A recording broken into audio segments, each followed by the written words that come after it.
Bookless. Wrong classroom. Long time ago. Bookless was a long time ago. What are you talking about? I know. I didn't even have a chance to really, enjoy myself during the break, if you know what I mean.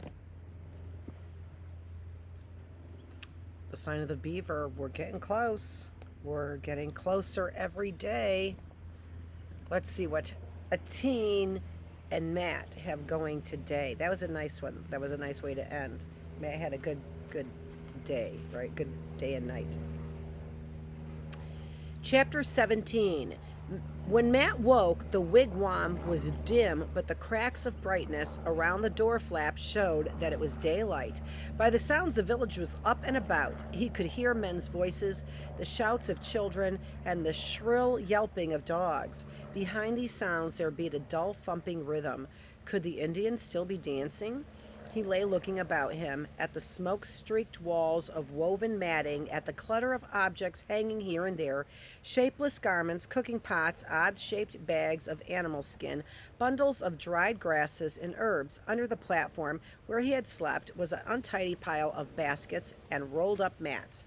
From the heap of ashes in the center of the dirt floor, a wisp of smoke curled up toward the small hole in the roof. Much of it could not escape and drifted back to hang in the thin clouds just above his head. Matt only had one head. Matt's throat felt tight with it, and he sat up coughing. Then he moved to the doorway, pushed back the flap, and stepped outside. As though they had been waiting, children came scuffling about him, their bright eyes curious. Most of them were naked as little frogs. Queb, he said uncertainly, sending them into a chorus of giggles. Matt was relieved to see a teen approaching. "You sleep long time," a teen greeted him. "Too much bear, reckon." Matt smiled shamefacedly. He still found it hard to take a teen's sober teasing. Over the heads of the children, he looked about the village. Last night, in the darkness and firelight, it had appeared mysterious and awesome. Now, under the strong sunlight, he saw that it was shabby and cluttered. There were a few bark cabins. For the most part, the wigwams were ramshackle and flimsy. On every side, from racks of untrimmed branches, hung rows of drying fish. Scattered heaps of clamshells and animal bones littered the ground. The Indians themselves had discarded the splendor of the night before. Some of them, like a teen, wore only a breechcloth, others faded cloth trousers and ragged blankets. The women had replaced their bright finery with skirts and vests of dingy blue cotton. Now he could see what was making that rhythmic thumping. Two women were pounding corn in a huge mortar made from a tree trunk, their arms alternately rising and falling. Others nearby were grinding in smaller mortars of hollowed stones. They sat close together, jabbering like blue jays, but their chatter did not for an instant interfere with the steady rhythm of their bare arms. In front of another wigwam, two women were weaving baskets of rushes. As Matt and a teen passed them, they looked up with shy smiles. All the women, Matt noticed, were hard at work. A few very old men sat smoking in front of the wigwams, and a group of boys squatted in a circle playing at some sort of game. I'd be sitting with the men. "Where are the men?" he asked. "Gone," a teen said. "Before sunup, my grandfather lead hunt. Before sunup, my grandfather lead hunt for deer." Never mind, it would not want to be with the men. He had brought a hunk of cornbread for each of them, and munching it, they walked through the village back to the canoe. Matt kept hanging back, looking all about him at the village. He wanted to stay longer. There were 100 questions he longed to ask, but a teen seemed impatient. His genial mood of the night before had vanished. Without wasting a motion, he pushed the canoe into the water. A taggle of children had followed them and now stood on the bank, laughing and waving as they moved out into the river. Matt tried to find a reason for a teen's silence. "If it hadn't been for me," he asked, "would you have gone on the deer hunt with the men?" A teen did not like the question. "Not take me," he admitted finally. "I not have gun." "You're a good shot with the bow and arrow." A teen scowled. "That old way," he said. "Good for children. Indian hunt now white man's gun." Indian hunt now with white man's gun. Someday my grandfather buy me gun. Need many beaver skins. Beaver not so many now. I know guns cost a lot, Matt said. I'll have to wait a good while for another one myself. A teen had long since heard the story of Ben's visit. White man can buy with money, a teen said. Indian not have money. One time plenty wampum. Now wampum no good to pay for gun. There was bitterness in a teen's voice. Matt understood now why a teen had defended the beaver dam so fiercely. Was it true that beaver were getting scarce? Matt thought of the village they had just left, how very poor it seemed, how few possessions the Indians could boast. For the first time, Matt glimpsed how it might be for them, watching their old hunting grounds taken over by white settlers and by white traders demanding more skins than the woods could provide. As they set off through the forest, he tried to think of a way to lift a teen's gloom. That was a mighty fine feast, he said, and I was glad to see where you live. I'd like to go there again some day. A teen's scowl only deepened. My grandfather not want you to come to feast, he said finally. My grandfather say you must. She say you not sleep in our house. My grandmother not want you to come to feast, he said finally. My grandfather say you must. She say you not sleep in her house. Oh, said Matt lamely. His own pleasure suddenly dimmed. So many things were suddenly clear to him. Why he had been left alone to sleep in the empty wigwam. Why a teen had hurried him away so abruptly this morning. A teen had been caught in a family argument and was annoyed about it. My grandmother hate all white men, a teen said. When Matt could find nothing to answer, a teen went on. White man kill my mother. She go out with too squat to find bark for make basket. White man come through woods and shoot with gun. My mother do them no harm. We no longer at war with white men. Just same, they kill for get scalp. White men get money for Indian scalp, even scalp of children. Matt's indignant protest never got past his throat. He remembered that it was true, or had been a long time ago. He had heard that during the war, the Massachusetts governor had offered a bounty for Indian scalps. A teen must have been a very small child. My father go out on war trail, a teen said. He go back to find white man who killed my mother. He not come back. Matt was speechless. He had never dreamed that anything like this lay behind a teen's carefree life. He had never wondered about a teen's parents at all, only accepted without question that the boy followed his grandfather and obeyed him. No wonder she hates us, he said at last. Terrible things always happen when there's a war, on both sides. You've got to admit, a teen, that there was a reason. The Indians did the same thing to white settlers. The white women were afraid to go outside their cabins. Why white men make cabins on Indian hunting grounds? Matt had no answer for that. It was no use, he thought. The war with the French was over. The Indians and the English had made peace, but the hatred would that be over? For all he and a teen walked through the woods together, there was a wall between them that a teen would never forget. In sudden panic, he thought of his own mother. Was it right for his father to bring her to this place? Does your grandfather hate us too? He asked. A teen did not answer at first. Finally, he said, my grandfather say Indian must learn to live with white man. It was not the answer Matt had hoped for, but Sackness had said he must come to the feast in spite of the grandmother. Sackness had made him welcome. When my father comes, he said, I want him to know your grandfather. I think they would like each other. A teen did not answer, and they walked on in silence. Discomforted, Matt turned his attention to the trail they were following. Presently, he recognized the unmistakable carving of a little animal cut into the bark of a tree. But when he returned to a teen to boast of his recognition, he was silenced by the darkness of a teen's eyes. Instead, without speaking, he studied the signs they passed. He marked fallen trees pointing along the path, small piles of stones, and wherever the trail seemed to vanish, he discovered on a tree the sign of the Beaver. When they came out at last on a trail, He knew well. He marked carefully the spot where the two trails met. Why, he thought in sudden excitement, I could actually find my way to that village.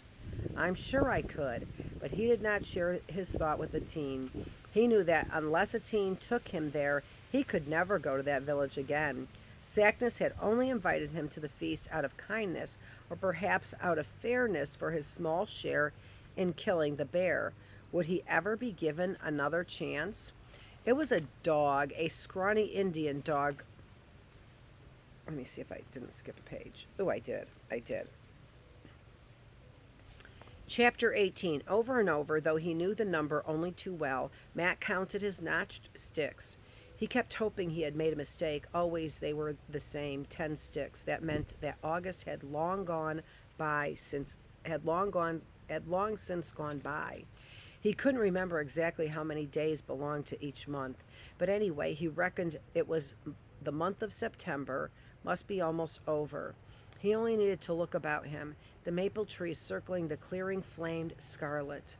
The birches and aspens glowed yellow, holding a sunlight of their own, even on misty days. The woods had become quieter. Jays still screamed at him, and chickadees twittered softly in the trees, but the songbirds had disappeared. Twice he had heard a faraway trumpeting and had seen long straggles of wild geese like trailing smoke high in the air moving south. In the morning, when he stepped out of the cabin, the frosty air nipped his nose. The noonday was warm as midsummer, but when he came inside at dusk, he hurried to stir up the fire. There was a chilliness inside him as well that neither the sun nor the fire ever quite reached. It seemed to him that day by day the shadow of the forest moved closer to the cabin. Why was his family so late in coming? He was troubled too, because the autumn weather seemed to have brought about a restlessness to it in a teen. There were days when the Indian boy did not come. He never offered a word of explanation. After a day or two, he would simply walk into the cabin and sit down at the table. He rarely suggested that they hunt or fish together. Day after day, Matt tramped the woods alone, trying to shake the doubts that walked beside him like his own shadow. As he walked, Matt was careful to cut blazes in the bark of trees. They gave him courage to walk farther into the forest than he had ever dared before, since he was sure of finding his way back to the cabin. He also watched for Indian signs, and sometimes he was sure he had detected one. One day, looking up, he saw in a nearby tree, the sign of the turtle. Time to turn back, he told himself. He felt secure now in the territory of the beaver, but he wasn't so certain that a strange people would welcome a white trespasser. As he started to retrace his steps, he heard some distance away the sharp, high-pitched yelp of a dog. It didn't sound threatening, but neither did it sound like the happy, excited bark of a hound that had scented a rabbit. It sounded almost like the scream of a child. When it came again, it died away into a low whining, and he remembered the trapped fox. A teen had warned him to have nothing to do with the turtle trap, but he hesitated, and the sound came again. No matter what a teen had told him, he could not bring himself to walk away from that sound. Warily, he made his way through the brush. It was a dog, a scrawny Indian dog, dirt-caked and bloody. As Matt moved closer, he saw through the blood the white streak down the side of its face, then the chewed ear and the stubby porcupine quills. Only one dog in the world looked like that. It was caught by its foreleg, just as the fox had been, and it was frantic with pain and fear. Its eyes were glazed, and white foam dripped from its open jaws. Matt felt his muscles tense with anger. His mind was made up in an instant. It had been bad enough to leave a fox to suffer. Turtle tribe or no, he was not going to walk away from a teen's dog. Somehow he had to get that dog out of that trap. But how? As he bent down, the dog snapped at him so ferociously that he jumped back. Even if it recognized him, a teen's dog had never learned to trust him. Now it was too crazed to understand that Matt meant to help. Matt set his teeth and stooped again. This time he got his hand on the steel bands of the trap and gave a tug. With a deep growl, the dog snapped at him again. Matt started, scraping his hand against the steel teeth. He leaped to his feet and stared at the red gash that ran from his knuckles to his wrist. It was no use, he realized. There was no way he could get the trap open with the dog in this maddened state. Somehow he would have to find a team. He began to run through the forest back over the way he had come, back along the trails he knew, searching his memory for the signs he remembered that led to the Indian village. Luck was with him. There was the sign of the Beaver cut into a tree, and here were the fallen logs. He was never absolutely sure, but he knew he walked in the right direction, and after nearly an hour, to his great relief, he came out on the shore of the river. There was no canoe waiting as there had been when a teen had led him there, but the river was narrow and placid. Thank goodness he had grown up near the ocean and his father had taken him swimming from the time he could walk. He left his moccasins hidden under the brush and plunged in. In a few moments he came out, dripping within sight of the stockade. He was greeted by a frenzy of barking dogs. They burst through the stockade and rushed toward him, halting only a few feet away, menacing him so furiously that he dared not take another step. Behind them came a group of girls who quieted the dogs with shrill cries and blows. "I've come for a teen," Matt said when he could make himself heard. The girls stared at him. Tired, wet, and ashamed of showing his fear of the dogs, Matt could not summon up any politeness or dignity. "A teen," he repeated impatiently. One girl, bolder than the others, answered him, flaunting her knowledge of the white man's language. "A teen not here," she told him. "Then Sackness not here. I'll go hunt." Desperately, Matt seized his only remaining chance. "A teen's grandmother," he demanded. "I must see her." The girls looked at each other uneasily. Matt pulled back his shoulders and tried to put into his voice the stern authority that belonged to Sackness. "It is important," he said. "Please show me where to find her." Amazingly, his blustering had an effect. After some whispering, the girls moved back out of his way. "Come," the leading girl ordered, and he followed her through the gate. He was not surprised that she led him straight to the most substantial cabin in the clearing. He had recognized on the night of the feast that Sackness was a chief. Now facing him in the doorway was a figure even more impressive than the old man. She was the aging woman, gaunt and wrinkled, but still handsome. Her black braids were edged with white. She stood erect, her lips set in a forbidding line, her eyes brilliant, with no hint of welcome. Could he make her understand? Matt wondered in confusion. "I'm sorry, ma'am," he began. "I know you don't want me to come here. I need help. A teen's dog is caught in a trap, a steel trap. I tried to open it, but the dog won't let me near it." The woman stared at him. He could not tell whether she understood a word. He started to speak again when the deerskin curtain was pushed aside and a second figure stood in the doorway. It was a girl with long black braids hanging over her shoulders. She was dressed in blue with broad bands of red and white beads. Strange, Matt thought, how much alike they looked, the old woman and the girl standing side by side, so straight and proud. "Me Marie, sister of a teen," the girl said in a soft, low voice. "Grandmother not understand. I tell what you say." Matt repeated what he said and then waited impatiently while she spoke to her grandmother. The woman listened. Finally, her grim lips parted in a single scornful phrase. "Arimas piswats," she said. "Good-for-nothing dog." Matt's awe vanished in anger. "Tell her maybe it is good for nothing," he ordered the girl. "A teen is fond of it, and it's hurt bad. We've got to get it out of the trap." There was distress in the girl's eyes as she turned again to her grandmother. He could see that she was pleading and that in spite of herself the old woman was relenting. After a few short words, the girl went into the cabin and came back in a moment, holding in her hand a large chunk of meat, a small blanket folded over her arm. "Me go with you," she said. "Dog know me." In his relief, Matt forgot the torn hand he had been holding behind him. Instantly, the old woman moved forward and snatched at it. Her eyes questioned him. "It's nothing," he said hastily. "I almost got the trap open." She gave his arm a tug, commanding him to follow her. There isn't time, he protested. She silenced him with a string of words of which he understood only the scornful "Peas what?" She say, "Dog not go away," the girl explained. "Better you come. Trap maybe make poison." Having no choice, Matt followed them into the cabin. He saw now that the woman's straight posture had been a matter of pride. She was really very lame and stooped as she walked ahead of him. While she busied herself over the fire, he sat obediently on a low platform and looked about him. He was astonished that the little room, strange and so unlike his mother's kitchen, seemed beautiful. It was very clean. The walls were lined with birch bark and hung with woven mats and baskets of intricate design. The air was sweet with fresh grasses spread on the earth floor. Without speaking, the woman tended him, washing his hand with clean, warm water.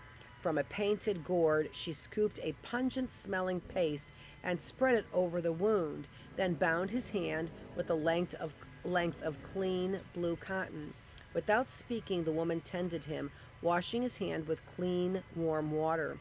From a painted gourd, she scooped a... Oh. "Thank you," Matt said when she finished. "It feels better." She dismissed him with a grunting imitation of Sackness's.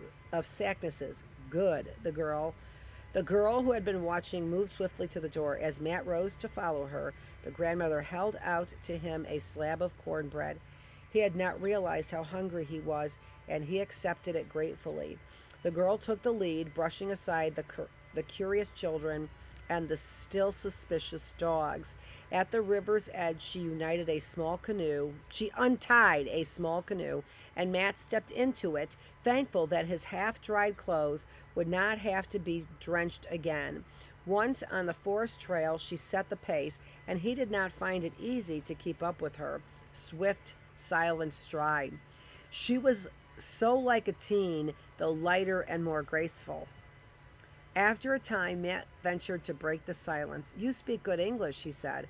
"Atine tell me about you," she answered. "You tell him good story."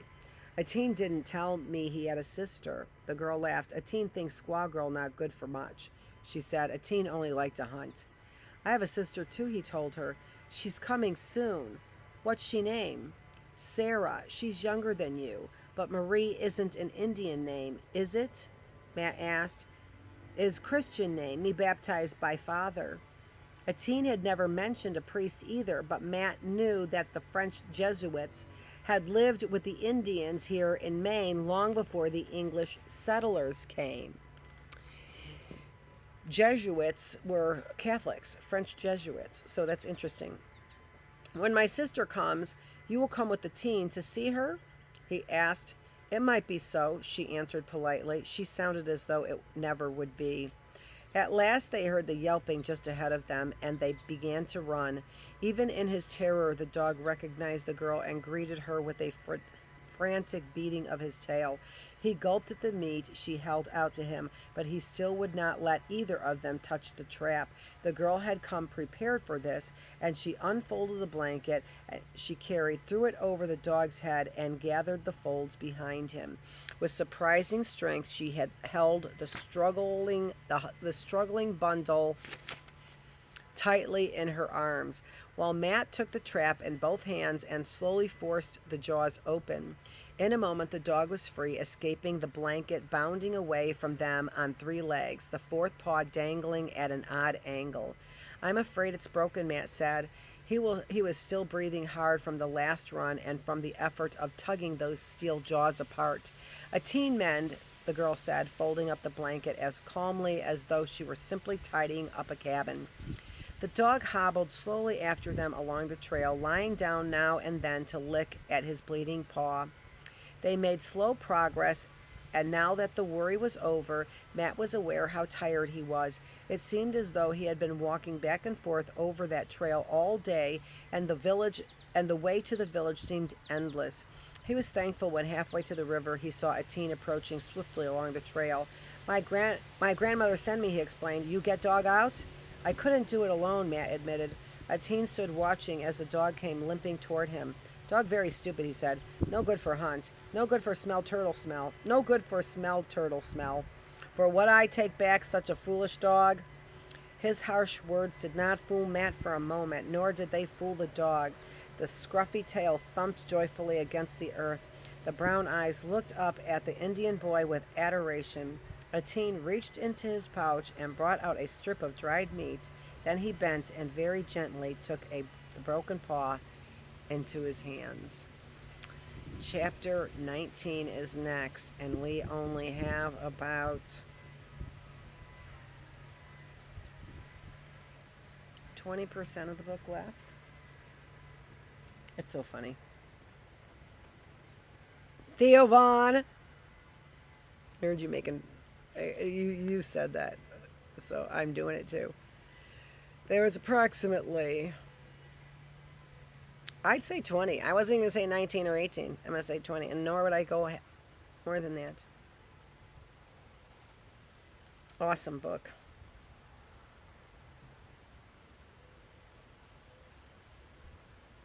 Awesome book. This is Dr. Annette Feravich. Thanks for joining me here in the reading room. I am the teacher. You are in the classroom. And this is Dr. Annette Feravich with Healthy Mind, Body, Spirit. Because if we keep your mind healthy, and if we keep your spirit healthy, we'll keep your body healthy.